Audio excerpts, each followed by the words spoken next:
Oftentimes I have conversations with soldiers um, about the fact that taking a life and being a soldier isn't always as glamorous as people think that it's going to be. So sometimes I had one soldier tell me that every soldier wants to take a life, but the literature and research shows that that is simply not the case.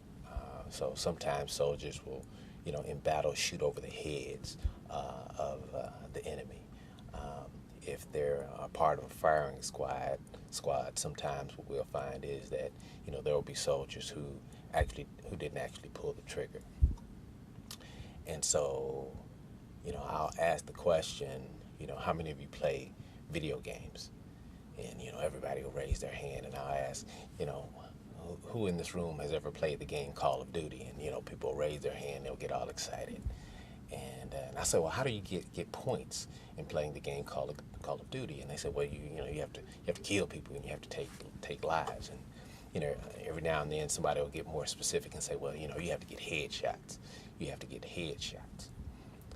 And so just even during Yellow Ribbon, when I'm working with the family members, one of the first questions sometimes that family members will want to know is, did you kill anybody, while you were at war?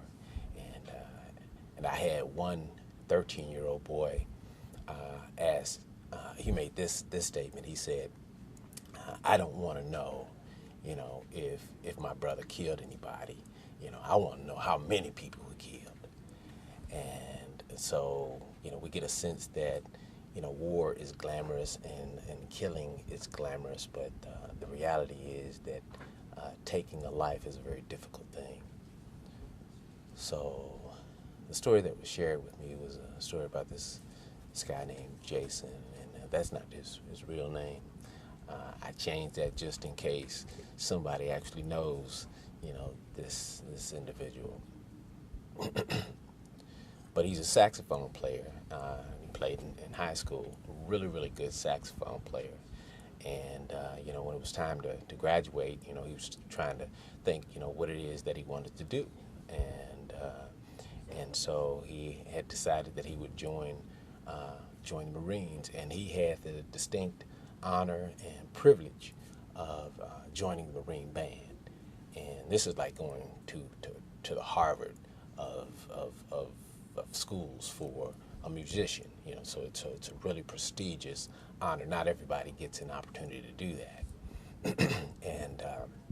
And so Jason was thinking, man, I'm going to be playing for the president. I'm going to be playing for generals. I'm going to be playing for colonels. I'm going to be playing in these, pompous, ceremonies where, dignitaries and politicians will be present, and, my parents will have an opportunity to see me, and it's going to be great.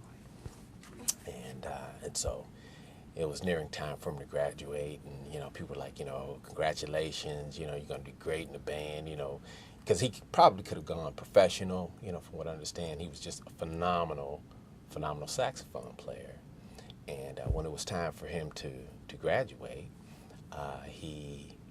the war in Afghanistan actually had broken out, and he was sent to Afghanistan. And so the thing that you have to know is that when Jason went to Afghanistan, they didn't give him a saxophone.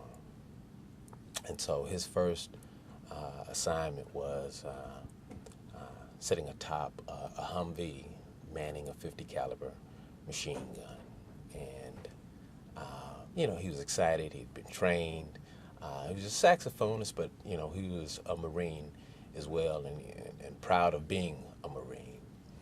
And so on one of their first missions, as he sat atop this Humvee manning a 50 caliber machine gun, one of the first people that came running out of a ditch with a rifle was a little boy.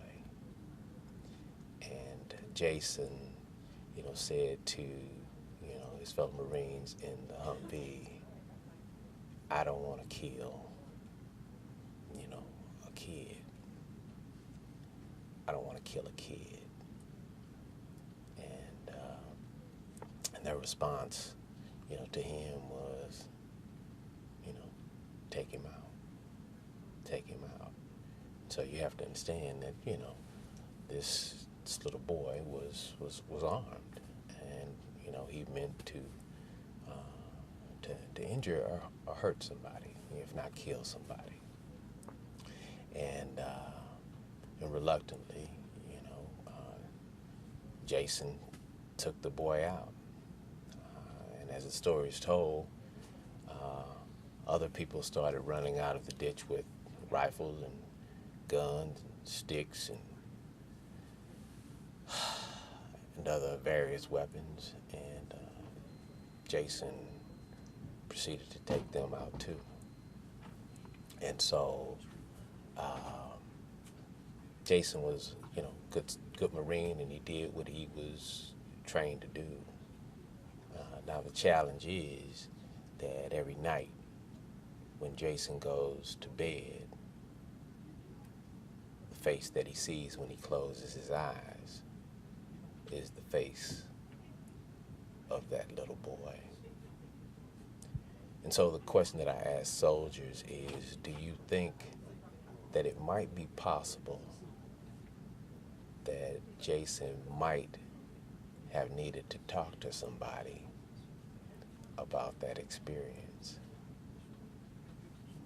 Well, the truth is that, the talks that I have, aren't limited to suicide. Mm-hmm. And so my personal and professional belief is that everybody needs to talk to somebody. Why is that? What is it about talking, about releasing that helps? Well, I think the truth is that we all have issues. We all have what I call stuff. We all have the realities of life. We all have stressors, and nobody's immune, no matter your color, your creed, your race, or your religion, where you're from, who your parents were. We all have stressors. We all have struggles. And so for men, even early on, what we learn to do is to keep our struggles to ourselves. So as boys, we're told to get up, stop crying, be a man. Boys don't cry. And my experience has been that, various organizations and institutions encourage and reinforce that. Police officers, for example, but the military in particular reinforce that idea of sucking it up, being strong, Army strong, if you will, keeping struggles to yourself, not sharing your problems, not being weak. And so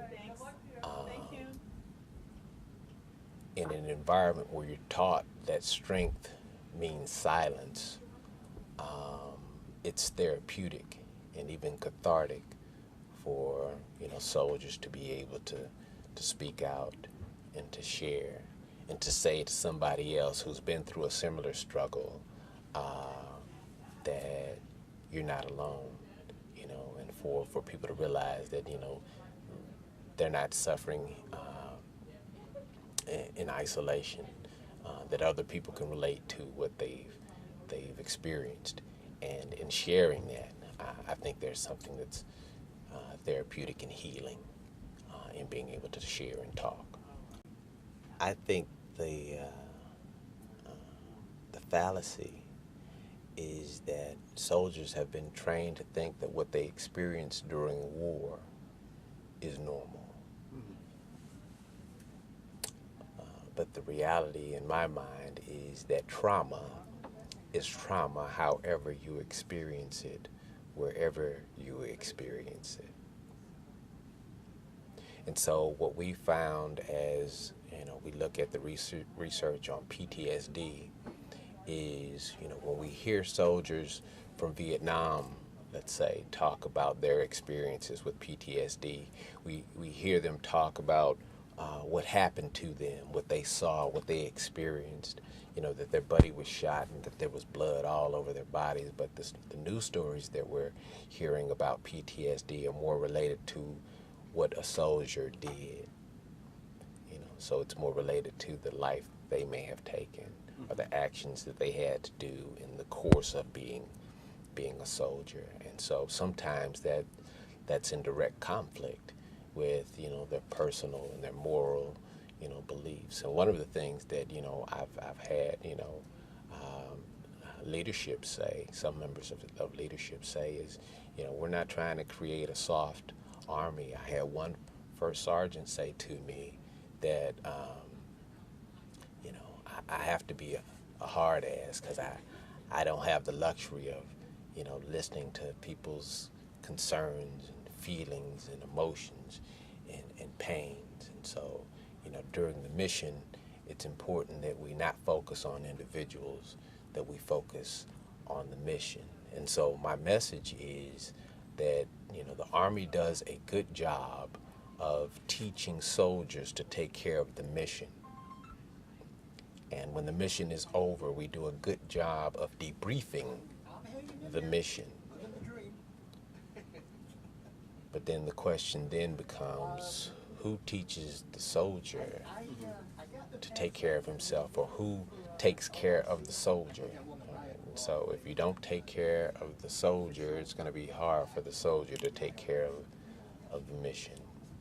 And so soldiers have learned, coming home from deployment, when they are assessed during the PDHAs and the PDHRAs, and then they're asked the question, are you having any problems mentally or physically as it relates to your deployment? Some soldiers have come to believe, and some soldiers are explicitly told to say that they aren't having any problems. And so their pains continue.